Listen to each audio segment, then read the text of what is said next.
ಶಿವಮೊಗ್ಗದ ಗಾಜನೂರು ಬಳಿ ಇರತಕ್ಕಂಥ ತುಂಗಾ ಜಲಾಶಯ, ತುಂಗಭದ್ರಾ ಅಲ್ಲ, ಬರೀ ತುಂಗಾ ಜಲಾಶಯ. ಇಲ್ಲೂ ಕೂಡ ಒಂದು ಸಮಸ್ಯೆ ಕಾಣಿಸ್ಕೊಂಡಿತ್ತು. ಬಟ್ ಅಧಿಕಾರಿಗಳ ಜಾಣ್ಮೆಯಿಂದ ಅನಾಹುತ ತಪ್ಪಿದೆ.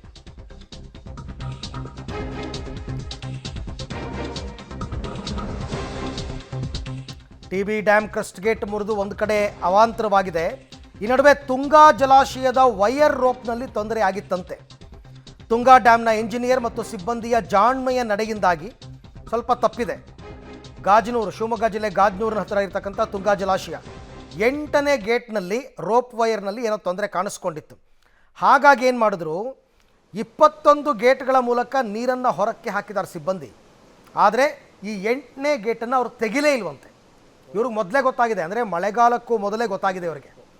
8ನೇ ಗೇಟ್ನ ವೈರ್ ರೋಪ್ನಲ್ಲಿ ತೊಂದರೆ ಕಾಣಿಸ್ಕೊಂಡಿತ್ತು. ಹಾಗಾಗಿ ಇವರೇನು ಮಾಡಿದ್ರು, ಅದನ್ನು ಓಪನ್ನೇ ಮಾಡಲಿಲ್ಲ. ಉಳಿದಿರೋ 21 ಗೇಟ್ ಮುಖಾಂತರ ಹೆಚ್ಚುವರಿ ನೀರು ಬಿಟ್ಬಿಟ್ರು.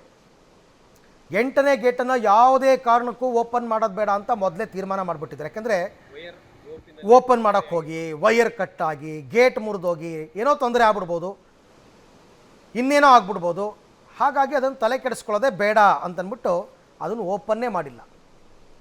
ಈ ಬಗ್ಗೆ ಮತ್ತಷ್ಟು ಮಾಹಿತಿ ನನ್ನ ಕೊಲೀಗ್ ಶಶಿಧರ್ ಅವರಿಂದ ಪಡ್ಕೊಳ್ಳೋಣ. ಶಶಿಧರ್, ಈ ರೀತಿ 8ನೇ ಗೇಟಲ್ಲಿ ತೊಂದರೆ ಕಾಣಿಸ್ಕೊಂಡಿದೆ ಅಂತ ಎಂಜಿನಿಯರ್ಗಳಿಗೆ ಗೊತ್ತಾಗಿದ್ದು ಯಾವಾಗ? ಅದಾದ ಮೇಲೆ ಅವರು ಯಾರಾದರೂ ಗಮನಕ್ಕೆ ತಂದ್ರ ಇದನ್ನು? ಏನು ಪ್ಲ್ಯಾನ್ ಮಾಡಿದ್ರು? ಈಗ ಸದ್ಯಕ್ಕೆ ಅಪಾಯದಿಂದ ಹೇಗೆ ಅದು ತೊಂದರೆಯಿಂದ ತಪ್ಪಿಸ್ಕೊಂಡಿದ್ದಾರೆ ಅಂತ? ಖಂಡಿತವಾಗಿ ಅರವಿಂದ್, ಶಿವಮೊಗ್ಗ ತಾಲೂಕಿನ ಗಾಜನೂರು ಸಮೀಪ ಇರುವ ತುಂಗಾ ಜಲಾಶಯ ಇದು. ಈ ತುಂಗಾ ಜಲಾಶಯದ 8ನೇ ಗೇಟ್ ನಂಬರ್ನ ರೋಪೆಯಲ್ಲೂ ಕೂಡ ತೊಂದರೆ ಕಾಣಿಸ್ಕೊಂಡಿತ್ತು. ಅಂದರೆ ಇದು 3.24 TMC ಸಾಮರ್ಥ್ಯವುಳ್ಳ ಜಲಾಶಯ. ಇದು ಶಿವಮೊಗ್ಗ ನಗರ ಸೇರಿದಂತೆ ಶಿವಮೊಗ್ಗ ತಾಲೂಕಿನ ಸುತ್ತಮುತ್ತ ಗ್ರಾಮಗಳಿಗೆ ಕುಡಿಯೋ ನೀರನ್ನು ಒದಗಿಸುತ್ತೆ. ಜೊತೆಗೆ ಸುಮಾರು 80,000 ಹೆಕ್ಟೇರ್ಗೆ ನೀರು ಉಣಿಸುತ್ತೆ. ಆದರೆ ಈ ಜಲಾಶಯದಲ್ಲಿ 22 ಗೇಟ್ಗಳಿದೆ. ಒಟ್ಟು 22 ಗೇಟ್ಗಳಲ್ಲಿ ಜುಲೈ ತಿಂಗಳಲ್ಲಿ ಈ ಜಲಾಶಯದಿಂದ 85,000 ಕ್ಯೂಸೆಕ್ಸ್ ನೀರನ್ನು ಹೊರಗೆ ಬಿಟ್ಟರು. ಈ 85,000 ಕ್ಯೂಸೆಕ್ಸ್ ನೀರಿಗಿಂತ ಅಧಿಕ ಬಂದಿದ್ದರೆ 22 ಗೇಟನ್ನು ಕೂಡ ಓಪನ್ ಮಾಡಬೇಕಾಗಿತ್ತು. ಆದರೆ ಮಳೆಗಾಲಕ್ಕೆ ಮೊದಲೇ ಈ ಒಂದು ಅಧಿಕಾರಿಗಳು ಗೇಟ್ಗಳನ್ನ ಪರಿಶೀಲನೆ ಮಾಡಿದರು. ಅದರಲ್ಲಿ 8ನೇ ನಂಬರ್ನ ಗೇಟ್ ಏನಿದೆ ಅದರ ರೂಪೇನಲ್ಲಿ ವೈರ್ ರೂಪೇ ತೊಂದರೆ ಕಾಣಿಸ್ಕೊಂಡಿತ್ತು. ಒಂದು ವೇಳೆ ಗೇಟನ್ನು ಎತ್ತಿದ್ರೆ ಮತ್ತೆ ಇಳಿಸೋದು ಕಷ್ಟ ಆಗ್ಬೋದು ಅನ್ನೋ ಒಂದು ಮನವರಿಕೆ ಅಧಿಕಾರಿಗಳಿಗೆ ಬಂದಿತ್ತು. ಅಂದರೆ ಜಲಾಶಯಕ್ಕೆ ಒಳ ಹರಿವು ಹೆಚ್ಚಾದಂತೆ ಜಲಾಶಯದ ಗೇಟ್ಗಳನ್ನ ಎತ್ತರ ಮಾಡಬೇಕಾಗುತ್ತೆ. ಜೊತೆಗೆ ನೀರು ಕಡಿಮೆ ಆದರೆ ಆ ಜಲಾಶಯಗಳ ಗೇಟ್ಗಳನ್ನ ಕೂಡ ಅದೇ ರೀತಿ ಕಡಿಮೆ ಮಾಡಬೇಕಾಗುತ್ತೆ. ಹೀಗಾಗಿ ಆ 8ನೇ ನಂಬರ್ ಗೇಟು ಒಂದು ವೇಳೆ ಎತ್ತಿದ್ರೆ ಸಮಸ್ಯೆ ಆಗ್ಬೋದು, ಗೇಟು ಮುರಿದೋಗ್ಬೋದು ಅನ್ನೋ ಕಾರಣದಿಂದಾಗಿ, ಅಂದರೆ ಏನೀಗ ತುಂಗಭದ್ರಾ ಜಲಾಶಯದಲ್ಲಿ ಅನಾಹುತ ಆಗಿದೆ ಅಂಥದ್ದೇ ಅನಾಹುತ ಇಲ್ಲೂ ಕೂಡ ಆಗ್ಬೋದು ಅನ್ನೋ ಒಂದು ಅಧಿಕಾರಿಗಳಿಗೆ ಮನವರಿಕೆ ಆಯಿತು. ಹೀಗಾಗಿ ಆ ಗೇಟನ್ನು ಅಧಿಕಾರಿಗಳು ಎತ್ತುವಂಥ ಪ್ರಯತ್ನನೇ ಮಾಡಲಿಲ್ಲ.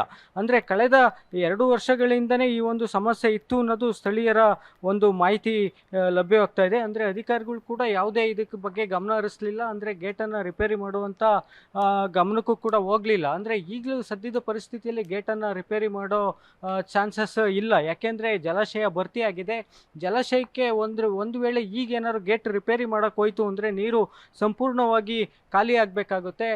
ಜೊತೆಗೆ ಕುಡಿಯೋ ನೀರಿಗೆ ಇರುವಂಥ ಒಂದೇ ಒಂದು ಆಶ್ರಯ ಇದು. ಶಿವಮೊಗ್ಗ ಸಿಟಿ ಇರ್ಬೋದು, ಶಿವಮೊಗ್ಗ ತಾಲೂಕಿನ ಕೆಲವು ಹಳ್ಳಿಗಳಿಗೆ ಇದನ್ನೇ ಕುಡಿಯೋ ನೀರಿಗೆ ಬಳಸ್ಕೊಳ್ಳಾಗ್ತಾ ಇದೆ. ಹೀಗಾಗಿ ಈ ಸಂದರ್ಭದಲ್ಲಿ ರಿಪೇರಿಗೆ ಏನಾದ್ರು ಹೋಯ್ತು ಅಂತಂದರೆ ಜಲಾಶಯ ಅನಾಹುತ ಆಗ್ಬೋದು. ತುಂಗಭದ್ರದಲ್ಲಿ ಉಂಟಾಗಿರುವಂಥ ಅನಾಹುತ ಇಲ್ಲೂ ಆಗ್ಬೋದು. ಗೇಟ್ ರಿಪೇರಿಗೆ ಹೋದರೆ ಗೇಟು ಮುರಿದೋಗೋ ಸಾಧ್ಯತೆ ಇದೆ. ಹೀಗಾಗಿ ಅಧಿಕಾರಿಗಳು ಮತ್ತು ಸಿಬ್ಬಂದಿಗಳ ಜಾಣ್ಮೆಯಿಂದಾಗಿ ಆ ಕೆಲಸಕ್ಕೆ ಮುಂದಾಗಲಿಲ್ಲ. ಹೀಗಾಗಿ ಸದ್ಯಕ್ಕೆ ಈಗ ಮಳೆ ಕೂಡ ಕಡಿಮೆ ಆಗಿದೆ. ಮುಂದಿನ ದಿನಗಳಲ್ಲಿ ಮತ್ತಷ್ಟು ಮಳೆ ಆಯಿತು ಅಂದರೆ ಜಲಾಶಯಕ್ಕೆ ಒಳ ಹರಿವು ಕೂಡ ಹರಿದು ಬರುತ್ತೆ. ಜೊತೆಗೆ ಅದೇ ರೀತಿ ಹೊರ ಹರಿವನ್ನು ಕೂಡ ಬಿಡಬೇಕಾಗುತ್ತೆ. ಹೀಗಾಗಿ ಇನ್ನಾದರೂ ಅಧಿಕಾರಿಗಳು ಈ ಬಗ್ಗೆ ಗಮನ ಹರಿಸಬೇಕು. ಜೊತೆಗೆ ಈ ಗೇಟನ್ನು ಶೀಘ್ರವಾಗಿ ರಿಪೇರಿ ಮಾಡಿಸ್ಬೇಕು. ಜೊತೆಗೆ ಇಲ್ಲಿರುವಂಥ ಎಲ್ಲ ಗೇಟ್ಗಳನ್ನು ಕೂಡ ದುರಸ್ತಿ ಮಾಡಿಸುವಂಥ, ಜೊತೆಗೆ ಗಮನ ಹರಿಸಿ ಅದು ಯಾವ ಹಂತದಲ್ಲಿದೆ ಅನ್ನೋದ್ರ ಬಗ್ಗೆನೂ ಪರಿಶೀಲನೆ ಮಾಡಬೇಕು ಅನ್ನೋದು ಈ ಭಾಗದ ರೈತರು ಮತ್ತು ಸಾರ್ವಜನಿಕರ ಆಗ್ರಹ ಆಗಿದೆ. Aravind, okay, thank you Shashidhar. ತಮ್ಮ ಎಲ್ಲ ಮಾಹಿತಿಗಾಗಿ ಧನ್ಯವಾದ.